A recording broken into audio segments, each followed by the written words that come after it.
எப்பவும் நீ என் பக்கத்துலயே இருக்கணும். அதான் என்னோட ஒரே ஆசை. அது மட்டும் போதும் எனக்கு. அதான் இப்ப ஆபீஸ்ல இருந்து சீக்கிரமா வந்துடுறேன்ல. நானே 2 hours எக்ஸ்ட்ரா ஒர்க் பண்ணாலும் அப்பா இருக்காருல, வீட்டுக்கு போடான்னு துரத்தி விட்டுறாரு. எல்லாரும் நீ ஆட்டி வைக்கிறபடிதான் இருக்காங்க. இந்த குடும்பம் தான் என்னோட பலம். நான் சம்பாதிச்ச பெரிய சொத்தே இந்த குடும்பம் தான். தெரியும் பார்வதி.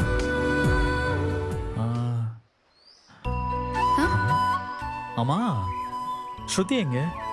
காவியா கூட இருக்கா. ஓ, காவியாக்கு எப்படி வீடெல்லாம் செட் ஆயிடுச்சா? வீடு என்ன, அதெல்லாம் ஒன்றும் பிரச்சனை இல்லை. ஆனா மீனா பாட்டி தான். மீனா பாட்டியா? அவங்க என்ன பண்றாங்க?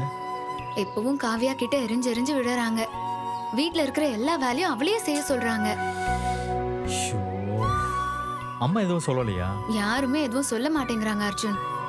எல்லாருமே அவங்க மேல வருத்தத்துல இருக்காங்க. பார்க்க எனக்கே ரொம்ப கஷ்டமா இருக்கு அர்ஜுன். நான் அவங்க கிட்ட வேலையெல்லாம் செய்ய வேண்டாம்னு சொன்னாலும் கேட்க மாட்டேங்கிறாங்க. இது ஏன் வீடு, நான் செய்யாம வேற யார் செய்வான்னு கேக்குறாங்க. அதுதான் காவியோட குணம். அவங்க பாரு, சிச்சுவேஷனுக்கு தகுந்த மாதிரி அவங்கள தன்னை மாத்திக்கிறாங்க.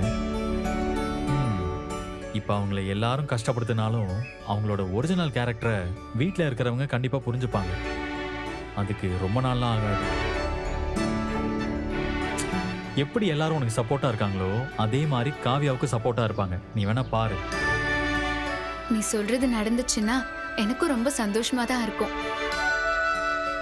ஏன்னா அவங்களும் எந்த உறவும் இல்லாம தனியா இருக்காங்க. நம்ம குடும்பத்துல ஒருத்தவங்களா ஆயிட்டாங்கன்னா அவங்களுக்கும் ஒரு ஃபேமிலி இருக்கிற மாதிரி ஃபீல் ஆகும். எனக்குமே அவங்க கூட பிறந்த சிஸ்டர் மாதிரி தான் ஃபீல் ஆகுறாங்க. அடேங்க அப்பா, அதுக்குள்ள அக்கா தங்கச்சி உறவெல்லாம் ஆயிடுச்சா?